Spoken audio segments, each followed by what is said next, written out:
everyone, and welcome to another segment of our Best for Boomers.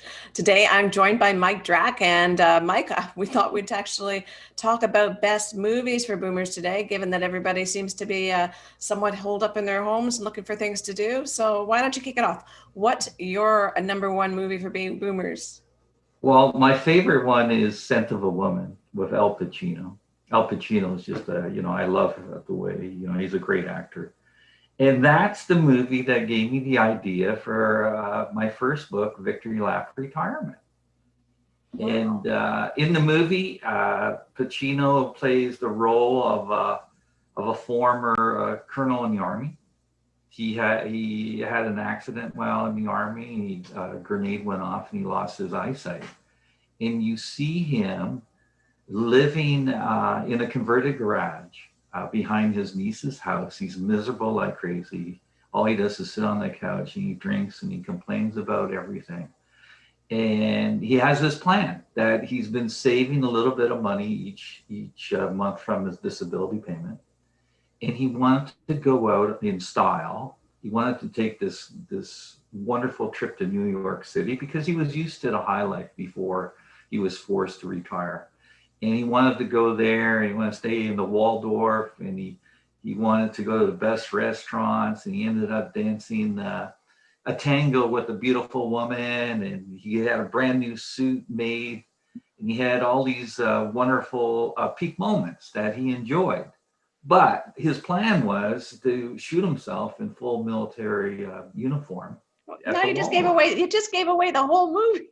Sorry, but that's not the message I'm trying to Okay. send. So I looked at this and I said, here's a guy that, saved up money every month so he can go out and do a five-star thing and just have some great peak moments to enjoy. And I said, well, why can't I do that for myself?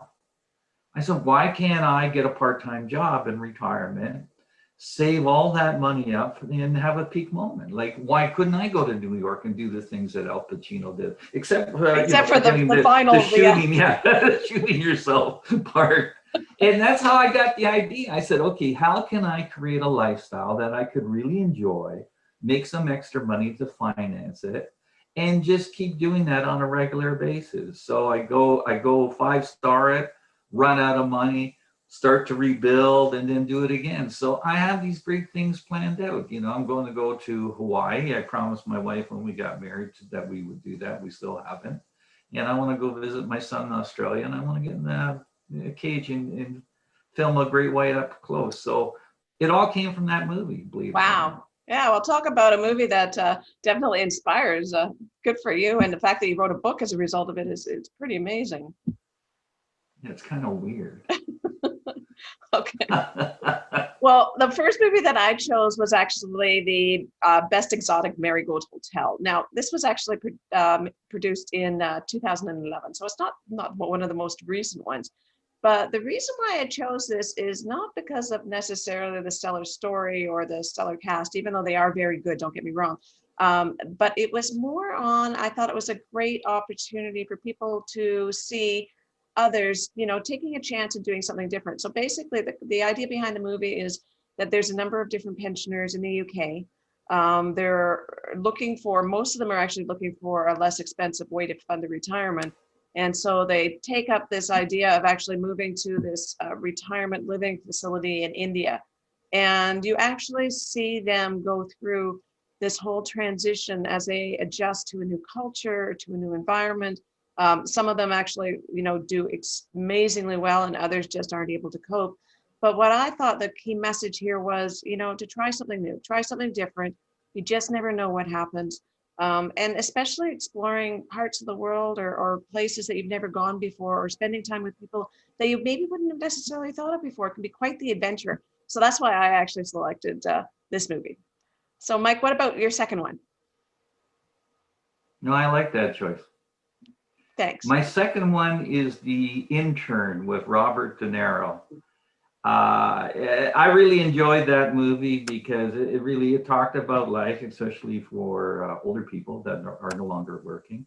De Niro loses his wife and he doesn't know what to do. He's bored out of his mind. And he decided to go back to work. He was a former VP in a company. And what it showed me was he went to work and he didn't know how to use the internet, really, Facebook and all those things, which I can kind of identify with. And the young people taught him how to do it.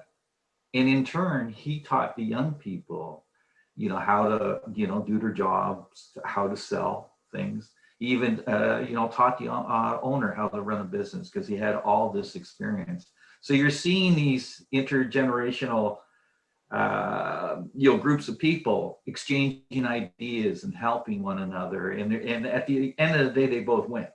So he's happier and heck about being working because it gives him something to do, a good reason to get out of bed in the morning, and they benefit from all his experience and guidance. So the message was wonderful. I enjoyed it, and that's where I come up with my thing, work till you kind of drop, but provided you like what you're doing. Yeah, no, that's a great example. And like you said, that intergenerational relationship that they built through the movie was really fun to watch, and how they actually start to, grow an appreciation for each other. And that's something that hopefully we can aspire to as, more and more generations start to share the workplace.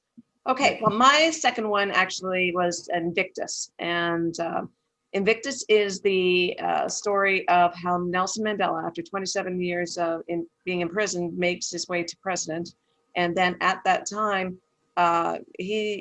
there's a rugby team within South Africa called the Red Box. I believe it was the Red Box. Anyways, it was something that was near and dear to the white population.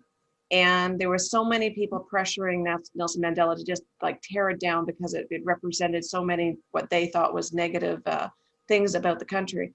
But this is where Nelson Mandela, I am absolutely awed by this man's level of forgiveness and ability to, really focus on what was important, which was uniting the country. And instead of doing that, he actually went about setting a specific goal for the rugby team to win, the Rugby World Cup. And this is the story of how he went about doing this. And I think there's just so many lessons in here. One, of forgiveness, of course, but two, we're all at a point in our life, chances are somebody's wronged us somewhere, or there's some grudge or something that we're carrying. And I'm thinking, if this man can do this at this level, after all of that, maybe there's opportunity for us to kind of forgive and move on, and even move forward with some people that we might not necessarily have considered before. And it's just not worth to carry that weight in this life. And anyways, the story is fabulous. Absolutely love the poem that it's actually based off of, which was, Invictus by William Ernest Henley. And the final lines of the poem are, "I am the master of my fate. I am the captain of my soul." And I think this is just a great reminder and a great story to actually help us just kind of give that some thought. So great choice. Thanks. Okay, so now tell me about your third one. This is your last one. The third one is a tearjerker. Whenever it's on TV, the contestant and I have to watch it, and we always end up crying at the end. It's called The Notebook. Yeah. And it's a life story about how this young guy meets a girl that I think she was already engaged at the time, and he fell in love with her, and he tries to win her over, and you get this whole story, and they finally end up together, and they're living the lives of their dreams.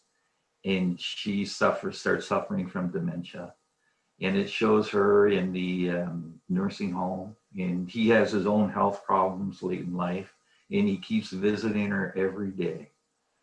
I won't tell you the ending, but it's a beautiful ending. It's the way I would love to go out, but the contestant doesn't want to do that because she's younger than me. So I said, okay, you know what? Just when I go, just bury me out in the backyard underneath the barbecue and I'll be happy. But I don't want to go to a nursing home. But no, it's just, it's a lovely movie. And, I always get emotional when I watch it because it's so beautiful. It is. And do you know what I find is that's one of those movies that crosses over generations, because at our cottage, we've got an old DVD player, and I was picking out a movie or something, and I picked that one up. And as I was checking out, the 20-something-year-old says, "Oh my God, I love that movie." And this was a 21-year-old man, so it definitely is one that pulls at the heartstrings, and great story. And yeah, I've watched it probably 3 or 4 times too, and cry every time. So great recommendation if you're looking for a good cry. Okay. And Yeah, that's it. Yeah, especially during a pandemic. There you go. there you go. Okay, and my final choice actually is I couldn't leave this one out, which is the bucket list. I think that one, kick-started the bucket list for so many people, the list of things that, you want to do before you leave this earth. And, Jack Nicholson and Morgan Freeman did an outstanding job of, as they both found out, they were, on their final legs, so to speak, and all the things they did. But what I also really picked up from this movie, and I'm not sure how many people really got this, at the end of the movie, there's this beautiful letter that was written by Morgan Freeman's character, and it talks to Jack Nicholson's character about do all the things. But at the same time, the one line that really stood out for me is, I hope you find the joy in your life. And I think that's really what this movie is really meant to be. And hopefully the lesson that we all take from it is, as much as it may be, jumping out of a plane or doing something exciting, it's also what brings you joy, figuring out what brings you joy. And if you try to actually build some joy into your everyday life, I think what a great message that is. And that's why I think this movie, has such good messages for people as to what to do sort of in these final, as we get closer to the end of our years. And, really spend that time and think about what brings you joy and what are you going to do to actually get that joy. And let's all enjoy our time here. So on that note, Mike, anything else you want to add? No, I love that movie too. I thought it was hilarious and sad at the same time. And it just reminds me too, is, you got a big bucket list, but you have to finance it too. So that's why it's so important to find a way to generate that mad money so you can do these fun things in life. And that's why we wrote the book too, to come up with different ways of achieving that. So yeah, they were all great movies, all great messages, a lot of crying involved, and a lot of soul searching and reflection created by watching those movies too. So I love them all. Absolutely. And why don't we just do one final plug, because the book that we worked together on, it was released this month. Do you want to just give a quick statement on that? Yeah, the book's really doing well. It came out, it was listed #1 on Amazon for new books in the retirement planning category. And it's gaining traction. A lot of people are talking about it. I think it's causing a lot of people to rethink what retirement's all about and how they should kind of approach it. And it's just a question of spreading the news right now. So any listeners out there, if you could help us do that, we'd appreciate it. But we're having a lot of fun with the book. Yeah, we should probably tell people what the title is. It's Retirement, Heaven or Hell, which will you choose? So it's readily available on Amazon.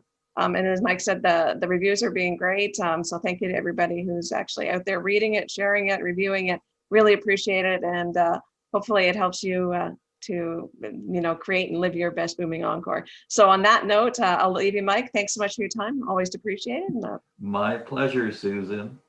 And bye for now, everybody. Until next month, our best for boomers. Take care. Take care, everyone.